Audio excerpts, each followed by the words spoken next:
Hello everyone, আসসালামু আলাইকুম। আশা করি সবাই ভালো আছেন। ওয়েলকাম আজকের ভিডিওতে। তো এটা হলো একটা হুন্ডা ইনসাইড গাড়ি। এই গাড়িটার এসিটা ঠান্ডা হচ্ছে না। তো এখন আমরা চেক করে দেখলাম এসির গ্যাসের প্রেশার একদমই কমে গেছে, যার কারণে এসিটা ঠান্ডা হচ্ছে না। তো এখন যেহেতু গ্যাস কমে গেছে, আগে দেখতে হবে প্রেশার দিয়ে লিক টিক আছে কিনা। তো এখন আমরা 200 পিএসআই প্রেশার দিয়ে জয়েন্টগুলো চেক করব। জয়েন্টে যতগুলো সিল আছে, পাইপের চাপা, কন্ডেন্সারের চাপা, এগুলো চেক টেক করে যদি লিক টিক না পাওয়া যায়, প্রেশার টেশার না কমে, সেক্ষেত্রে এখন আমরা গ্যাসটা রিচার্জ করে দেবো। আর গ্যাস রিচার্জ করার আগে অবশ্যই ভ্যাকুয়ামটা করে নিতে হবে।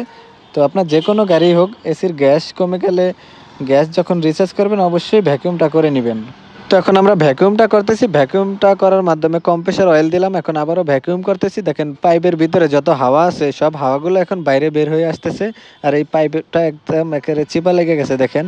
তো প্রত্যেকটা গাড়ি এমন গ্যাস চার্জ করার আগে অবশ্যই ভ্যাকুয়ামটা করে নেবেন, কারণ পাইপের ভিতরে, কম্প্রেসারের ভিতরে, কুলিং চেম্বারের ভিতরে, কন্ডেন্সারের ভিতরে এগুলো প্রচুর হাওয়া থাকে। এই হাওয়াগুলো যখন ভ্যাকুয়াম করে বাইরে বের করে আনে, পরে এসির গ্যাসটা রিচার্জ করবেন, তখন এসির গ্যাসটা প্রপারলিভাবে রিচার্জ করা হবে। তো এখন গাড়িটা মাশাআল্লাহ খুবই সুন্দর ঠান্ডা হইতেছে, এসির গ্যাস চার্জ করা হয়ে গেছে।